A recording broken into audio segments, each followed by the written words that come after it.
Welcome to GR Vidhatha news. Term insurance గురించి మన king Satish గారు ఉన్నారు, ఆయనను అడిగి తెలుసుకుందాం. సార్ నమస్తే సార్. నమస్తే మేడం. టర్మ్ ఇన్సూరెన్స్ అంటే ఏంటి? టర్మ్ ఇన్సూరెన్స్ అంటే మేడం, లిటరల్లీ చెప్పాలంటే ఓపెన్ చెప్పాలంటే మనం చచ్చిపోతే మన ఫ్యామిలీకి సపోర్ట్ చేయడానికి ఈ టర్మ్ ఇన్సూరెన్స్ అనేది.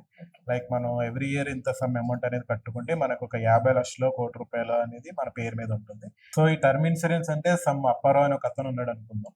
సో అతను వాళ్ళ ఫాదర్ మీద చేపించాడు అనుకుందాం, ₹1,00,00,000. ఇన్ కేస్ వాళ్ళ ఫాదర్ చనిపోతే వీళ్ళకి ఆ ₹1,00,00,000 వచ్చి ఆర్థికంగా వీళ్ళ కుటుంబానికి సహాయపడుతుంది. దాన్ని టర్మ్ ఇన్సూరెన్స్ అంటారు. అసలు టర్మ్ ఇన్సూరెన్స్ అంటే ఎంత మనీ కట్టాలంటారు? మనం బతుకున్నప్పుడు ఎంతెంత పే చేస్తే అన్ని డబ్బులు వస్తాయి అంటారు. అసలు అది ఎక్కడ కట్టాలి? అది ఎక్కడ కట్టాలి, ఎందుకు కట్టాలి మీకు చాలా వివరంగా చెప్తాను. యాక్చువల్లీ టర్మ్ ఇన్సూరెన్స్ ఎంత మనీ అంటే అది డిపెండింగ్ ఏజ్ ని బట్టి ఉంటుంది.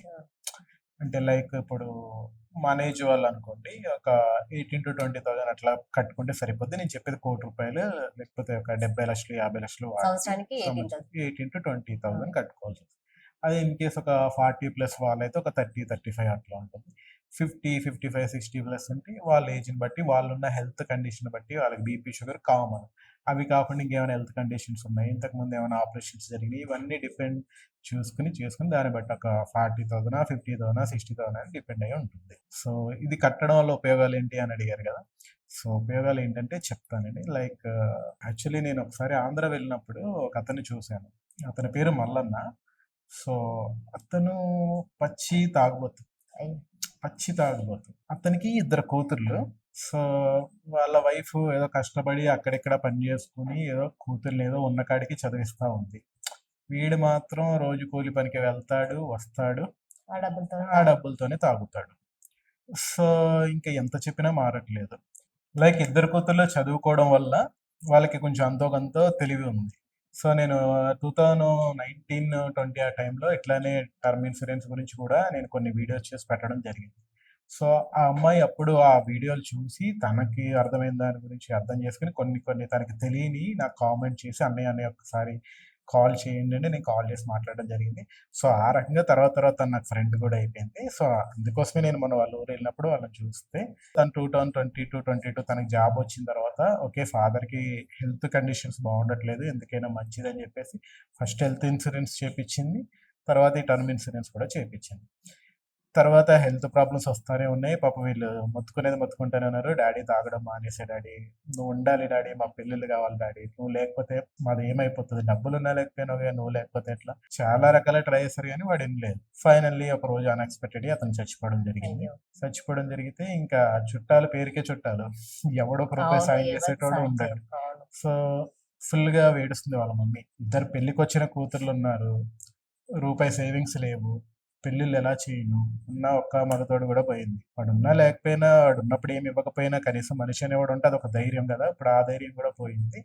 సో నా కూతురు బతుకేంటి అని ఆమె ఏడుస్తున్న టైంలో, వీళ్ళు కూడా బాధపడుతున్న టైంలో నేనే ఫోన్ చేసి, అదే నువ్వు మర్చిపోయావా, మీ డాడీ పేరు మీద నువ్వు ₹1,00,00,000 ఇన్సూరెన్స్ పెట్టావరా అని చెప్పి నేను ఒక మాట అమ్మాయికి ఫోన్లో చెప్పంగానే ఆ అమ్మాయికి అసలు షాక్ అయిపోయింది. అవునన్నయ్య, కరెక్ట్ కదా, నేను కట్టాను కదా, ఎట్లా అన్నయ్య ప్రాసెస్ ఎట్లా అన్నయ్య అంటే, ప్రాసెస్ ఏముందమ్మా చాలా ఈజీ, నువ్వు ఎవరికి కట్టావో ఆ ఏజెంట్కి ఫోన్ చేయి, తను చూసుకుంటారని చెప్పడము, ఆ ప్రాసెస్ ఒక 15-20 డేస్లో టోటల్గా అయిపోవడము, వాళ్ళకి ₹1,00,00,000 రావడం జరిగింది. సో వాళ్ళ ఫ్యామిలీలో ఆనందం అనేది మామూలుగా లేదండి. ఆ ఏజెంట్ ఎవరైతే ఉన్నాడో, ఆ డబ్బులు ఇప్పించిన ఆయన్ని నన్ను ఒక దేవుడిలాగా చూస్తారు వాళ్ళు. మీరు ఆ రోజు ఆ మాట చెప్పకపోయి ఉన్నా, ఆ ఏజెంట్ మా ఇంటికి వచ్చి కట్టించుకోకపోయి ఉన్నా, మా బతుకులు రోడ్డు మీద పడిపోయి ఇప్పుడు ఆ ₹1,00,00,000తో హ్యాపీగా 2 పిల్లలు పెళ్లి చేసింది, ఆవిడ ఉండడానికి ఒక స్టాండర్డ్ ఇల్లు కట్టుకుంది. సో బతికున్నంత కాలం కాల్చుకు తిన్న ఈ మల్లన్నే వాళ్ళకి సచ్చిన తర్వాత దేవుడు అయ్యాడు. అంతే కదండి, తెలివిగా మనం ఆలోచించి మనం చేసుకున్నదే ఏదైనా అయితే. ఆ పాప ఆ రోజు ఆ అదృష్టం కదా నా వీడియో చూడడము, నన్ను అడగడము.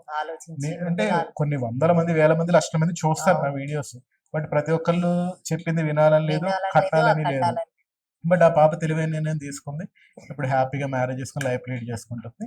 సో ఇది చిన్న ఎగ్జాంపుల్. అదే కట్టని వాళ్ళ పరిస్థితి ఏముందండి, ఇన్ కేస్ ఆ రోజు ఆ పాప నాతో మాట్లాడి ఏదో టైం పాస్ మాట్లాడి పెట్టేసి కట్టలేదు అనుకున్నాం, ఆ పర్సన్ చనిపోయాడు, తర్వాత వాళ్ళ పరిస్థితి ఎంత దారుణంగా ఉంది అనేది మీరు ఆలోచించండి.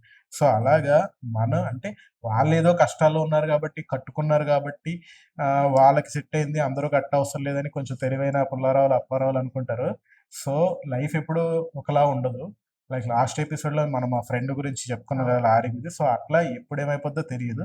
సో నీకు నీ ఫ్యామిలీ మీద, నీ పిల్లల మీద ప్రేమ ఉంటే, అంటే మనకేమీ రాసి పెట్టలేదు కదా. ఇప్పుడు నా ఏజ్ 30 ఏళ్ళే, నేను ఇంకో 30 ఏళ్ళు బతుకుతా, 40 ఏళ్ళు బతుకుతా, నాకు నేను సొంతంగా ఫీల్ కావచ్చు. కానీ లైఫ్ అనేది అన్ఎక్స్పెక్టెడ్. చాలా మనం చూస్తున్నాం ఈ మధ్యన పెళ్లిలో డాన్స్ ఆడుతూ అవును. చచ్చిపోతున్నారు, చాలా హార్ట్ అటాక్స్ గణేష్ చవితి అనేది. దగ్గర డాన్స్ ఆడుతూ చచ్చిపోతున్నారు, సిస్టమ్ ముందు వర్క్ చేస్తూ చచ్చిపోతున్నారు. అంటే ఎప్పుడు ఎవరు ఎందుకు చచ్చిపోతున్నారు, ఎలా చచ్చిపోతున్నారు అనేది ఎవరికి అసలు గ్యారంటీ అవును. లేదు. కాబట్టి మన కుటుంబానికి, మన కుటుంబం మీద మనకి ప్రేమ ఉంటే, మన పిల్లలకు కానీ మన వైఫ్కి కానీ ఎవరికైనా మనం ఏదైనా గిఫ్ట్ ఇవ్వాలి, అట్లా మనం ఉండాలంటే పోయిన తర్వాత వాళ్ళు ఇబ్బంది పడొద్దు అనుకుంటే, నీ ఏజ్ 25 30 నీకు నెలకు 1,00,000 వస్తుందా 2,00,000 వస్తున్నాయి అని ఆలోచించకు. ఇమ్మీడియట్గా టర్మ్ ఇన్సూరెన్స్ అనేది తీసుకోండి. ఏజ్ గురించి తర్వాత తీసుకుందాం, 50 ఏళ్ళు వచ్చే తీసుకుందాం, 60 ఏళ్ళు వచ్చే తీసుకుందాం, నేను పోటీగానే నేను 100 ఏళ్ళు బతికేస్తాను మాత్రం ఎవరు అనుకోకండి. ఎందుకంటే ప్రతి ఒక్కరికి ఒక సేఫ్టీ అంతే. నువ్వు ఏం లేదు, మహా అయితే నెలకి 2 సార్లు 3 సార్లు పబ్కి వెళ్తావు, బార్లకి వెళ్తావు, ఇవన్నీ అన్నీ మానేద్దారు. అట్లా ఒక్కటి జాగం చేసినావు అంటే నువ్వు సంవత్సరం అంతా ఇన్సూరెన్స్ కట్టేయగలుగుతావు. ప్రతి నెల ఒక్క బార్కి వెళ్ళడం నువ్వు తగ్గించుకుంటే. సో ఈ డబ్బులు నువ్వు కట్టుకోవడం వల్ల నువ్వు జీవితాంతం హ్యాపీగా, నాకు ఏమైనా పర్వాలొద్దు, నా ఫ్యామిలీకి ఒక సపోర్ట్ ఉంది, వాళ్ళు వీళ్ళని అడుక్కోవాల్సిన అవసరం ఉండదు అని నువ్వు అనుకుని నీ ఫ్యామిలీ రోడ్డు మీద పడొద్దు అనుకుంటే ఇమ్మీడియట్గా ఈ వీడియో అవ్వగానే ఏదో ఒకటి మంచి టర్మ్ ఇన్సూరెన్స్ తీసుకోండి నేను చెప్తాను. సరే, ఇది టర్మ్ ఇన్సూరెన్స్ ఇప్పుడు అంటే ఇప్పుడు ఏమైనా ఏజ్ లిమిట్ ఉంటుందా? ఈ వీళ్ళకి మాత్రమే కట్టాలి, నెలకి ఇంత కట్టాలని ఉంటుందా? 1 ఇయర్ కి ఇంత కట్టాలని ఉంటుందా? నెల అయితే ఏముండదు మేడం, ఉమ్, ఎవ్రీ ఇయరే ఉంటుంది అది కూడా. ఉమ్, నేను చెప్పాను కదా, మీరు 50 లక్షలు తీసుకున్నారా, ₹1,00,00,000 తీసుకున్నారా, 2 కోట్ల తీసుకున్నారా అనే దాన్ని బట్టి ఉంటుంది. మీరు రెగ్యులర్గా టీవీ ఛానల్ చూస్తూనే ఉంటారు, అందులో యాడ్ వస్తుంది. నువ్వు అవును. రోజు ఒక వెళ్ళే- టీ కోసం ₹20 ఖర్చు అవును. పెడుతున్నావు, మరి నీ నీ ఫ్యామిలీ కోసం ₹20 రోజుకి స్పెండ్ చేయలేవా? రోజు ₹20 కట్టుకో, అవును. ₹50 కట్టుకో. నీకు యాడ్లు రెగ్యులర్గా మనం చూస్తూనే ఉన్నాం. అంటే నెలకు ఒక ₹450 కడితే చాలు నీకు ఇన్సూరెన్స్ వచ్చిందని కూడా కొన్ని కంపెనీలు అవును. యాడ్లు ఇస్తుంది. సో అలాగా మీకు ఎంత అమౌంట్ కావాలి, మీరు సెక్యూరిటీ ఎంత కోరుకుంటున్నారు అనే దాన్ని బట్టే ఉంటుంది అమౌంట్. ఇంక ఏజ్ అంటే మీకు ఆల్రెడీ స్టార్టింగ్లో చెప్పాను, పెద్దవాళ్ళు 50+ అండ్ ఏమైనా అడిషనల్గా రోగాలు ఉంటే వాళ్ళకి అమౌంట్ ఎక్కువ పడుతుంది. కానీ నార్మల్ పీపుల్స్ అందరూ కూడా 15,000 20,000 25,000 లోపే మనం కట్టేసుకోవచ్చు ఎవరైనా సరే. అది కూడా సంవత్సరానికి, నెల ఏముండదు. ఉమ్. లేదు 3 నెలలకు ఒకసారి కడతా, 6 నెలలకు ఒకసారి కడతా అనుకుంటే ఆ రకమైన స్కీములు కూడా ఉంటాయి. అది మీరు చూసుకొని మీకు ఏది పాసిబుల్ అయితే అది మీరు చేసుకోవచ్చు. ఇప్పుడు సంవత్సరానికి, ఇప్పుడు నెలకు ఒక 30,000 జాబ్ చేస్తుంటాడు ఆయన, ఉమ్. ఒక వ్యక్తి. అతన్ని నెలకి సంవత్సరానికి ఎంత కట్టాలంటారు? చెప్తున్నా కదా మనం, డిపెండింగ్ ఏజ్ మినిమం 15,000 వేసుకోండి. మినిమం 15,000 సంవత్సరానికి. ఆహా. అంటే సంవత్సరానికి 15,000 అంటే నెలకు ఒక యావరేజ్న ఒక 1,200 1,300 పడుతుంది అంతే. 1,200 1,300 ఏంటంటే ఒక వారం ఫ్యామిలీతో సినిమాకి వెళ్ళడం అనేస్తే మనం ఆ డబ్బులు సేవ్ ఓకే. చేయొచ్చు.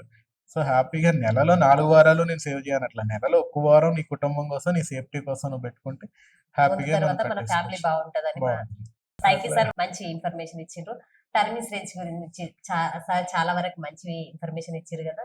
మీరు కూడా టర్మ్ ఇన్సూరెన్స్ తీసుకోకుంటే గనక వెంటనే తీసుకోండి. మీకు గనక ఈ వీడియో నచ్చినట్లయితే లైక్ చేయండి, షేర్ చేయండి, సబ్స్క్రైబ్ చేయండి. Thank you.